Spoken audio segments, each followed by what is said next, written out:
Okay, I think this section is probably okay. So basically, I got really into lettering at the end of high school. And so what I did over COVID, because I was at home by myself, there was a time, if I can find it, that I would try to letter like a part of one verse or one verse from the scripture that I read that day. And as like a creative exercise and as like that, and also to help me memorize them. I'm trying to find one.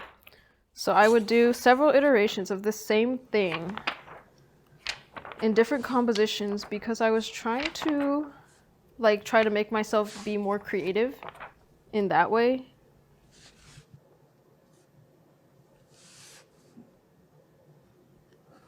This is one of my favorite verses because I think it captures a lot of God's character, and it's kind of a lot of things that I've been wondering about as I've been growing in my faith and learning, especially as kind of a younger Christian. There's a lot of descriptors in this verse: gracious, merciful, slow to anger, abounding in steadfast love. I think a lot growing up, we were focused kind of on the holiness of God and how much he is to be feared, but also I think sometimes we can forget that he is all these things. He's gracious, merciful, slow to anger, and abounding in steadfast love. And I think that's kind of enables me to just like want to respond in not as much fear, but just more in wanting to serve just out of love, because that's how he is towards me. So that's a verse I always keep near to me.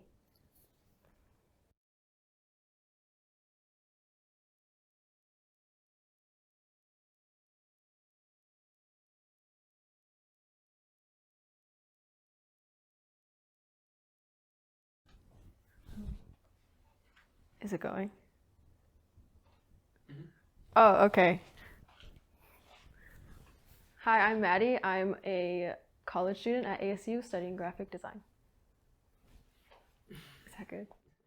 Do you believe that Jesus is alive and active today? Yeah. Is that do I need to elaborate? Yeah, you can. Why do you believe that Jesus is alive and active today? I think I've seen it a lot in not only my life, but a lot of people around me. Just I think in the small ways is the most evident to me because, I don't really live a crazy life. I'm a student and nothing super wild has happened to me quite yet, but there's just been a lot of things that have gone on in my life that have been a little too good to not be a coincidence, if that makes sense. So, yeah. Who is Jesus to you?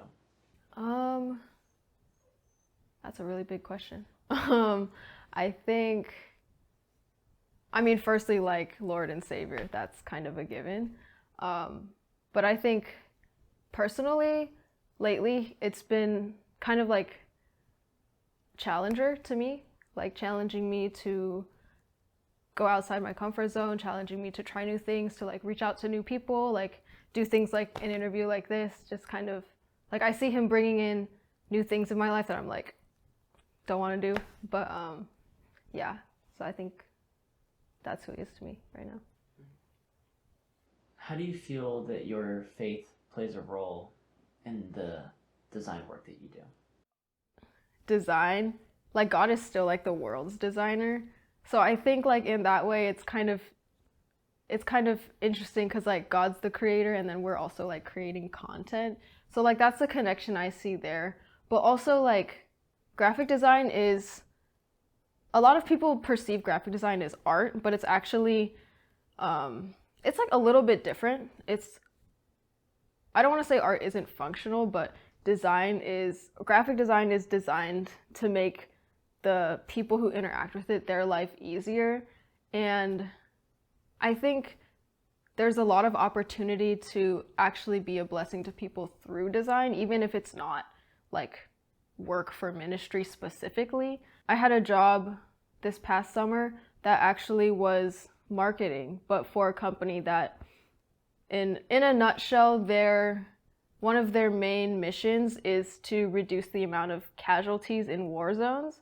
And I think just by like being part of the marketing team and raising awareness for this kind of technology was like, I guess in a sense, saving lives. Like it's a stretch, but you know, that's kind of like how I see God like tying into faith and things like that. What was your childhood like? Were you raised a Christian? Yeah, so I was raised in Southern California, Christian family, but kind of Sunday Christian, if you've heard of that term.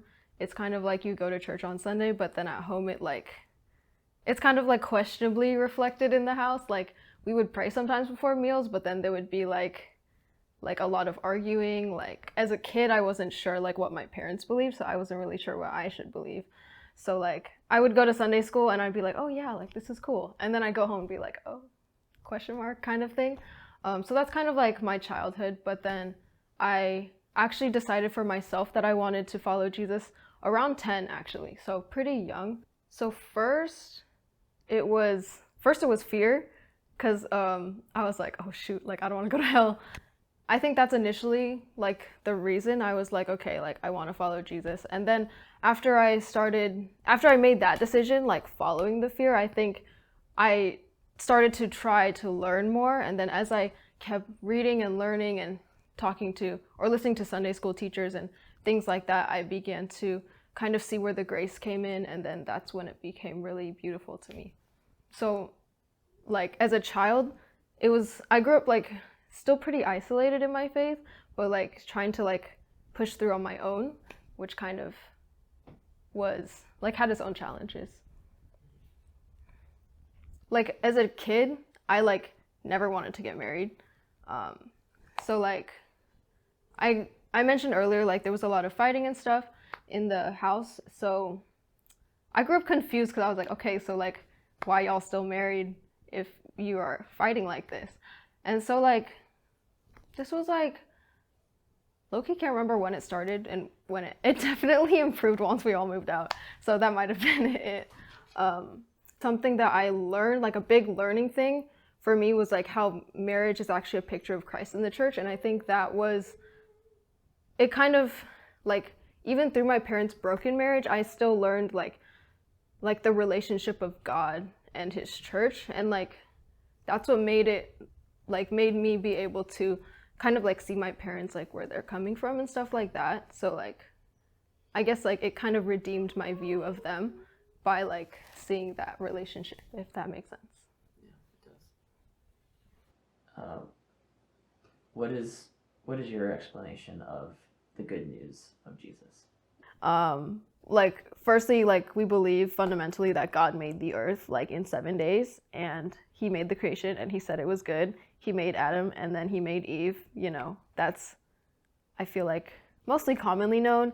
And so because he made the earth, he's in charge of it. Like everything belongs to him, so everything is like under him in a sense. Not in a sense, quite literally actually.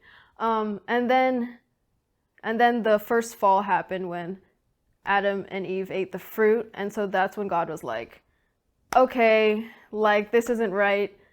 We need something to like make atonement for you, or else like I cannot like live. Like it's just, God is so holy because he like made everything and we're just like his creation. So like it has to be set right. But then people were like, not people, God was like, you guys can't do it because you guys sinned.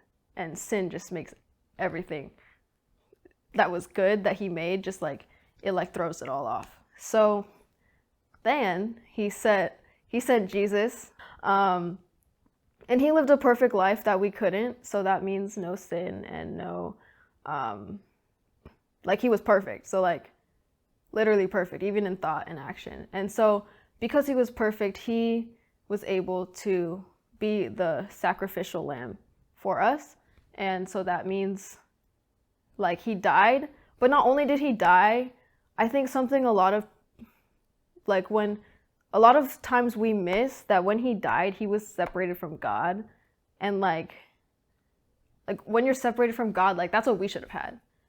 And I think it's hard to explain what that is because like we've never been separated from God besides the Old Testament, but no one who's alive right now has been in the Old Testament. But it just like, I don't even know how to explain it, but pure separation from God is like what hell is. And Jesus experienced that when he died, but then he resurrected again. So that's when he conquered death. And when people say Jesus conquered death, then it means like not only did he rise again, but because he did that, then we can do it too, because he was the atonement for us. And so since he was that atonement, then we can have what he has because he's our representative. So because he's our atonement for us, that means we can pursue a life living for him, not because we owe anything, because by him being our atonement, by definition, that means we don't owe him anything, but we decide to pursue him simply because like we love him for that, because he loved us first. And it's kind of like mind-bending. Like sometimes I'm still like, whoa, can't believe like this happened to me. But like when like it hits you, like it hits you. So once it does, then you're just like, man, like I just want to do everything I can to try to live like a life worthy. Yeah. Makes sense. How would you describe the good news that Jesus brings us, even through our brokenness or our family's brokenness? I think like through that kind of stuff, like even through a lot of bad stuff, basically, like I guess the shortest way to say it is like the hope that he gives just makes everything like less terrible. Like I think like that promise of eternity with him is, I mean, it's what's supposed to keep Christians going in the faith, keeping like helping us to keep running and persevering. So I think like just by remembering that hope, like just puts everything into perspective. So like if it's like family problems or like work challenges or like school sucks or if I'm just tired, like if I just like spend some time in the word and just remind myself like God he's working now, but like he's also going to work when he comes back, like that's just, you know, it's just like all my problems are just so little. So yeah. How would you describe God's kingdom that is coming? Yeah, so when I was younger, I actually thought that it would just be like endless amounts of food, like just like everyone is chilling. But I mean now as an adult, I have a more like, not realistic, but probably more biblically accurate view of what heaven would be like. There's a lot of verses, none of the actual verse numbers are coming to mind right now, but I think a part of heaven that I'm looking forward to is just like a lot of, I know somewhere it says there's a lot of singing, a lot of praising together, and I think like musical worship is one of my favorite things too. So I think that is something that's super exciting that is gonna happen. Something else is like, that's like unimaginable to me is the no pain, no suffering part, which is, I guess, the main idea of heaven, but like, it's so hard to even think about because like, just like little things like paper cuts and like being hungry or like stubbing your toe, like that won't exist. And like, sometimes I think about that, I'm like, how are we even gonna live if we don't have like any pain? But then it also reminds me like now, like when we do feel pain, like pain is like low-key kind of could be a blessing because then it shows you like you're not gonna feel this in the future, even though it like sucks right now. Like, for example, like I had food poisoning a couple weeks ago. Not necessarily like gonna say I was thinking about eternity while laying in bed, but like things like that are kind of just show us like how fragile we are as people, like humans, and then how like whole we're going to be in heaven.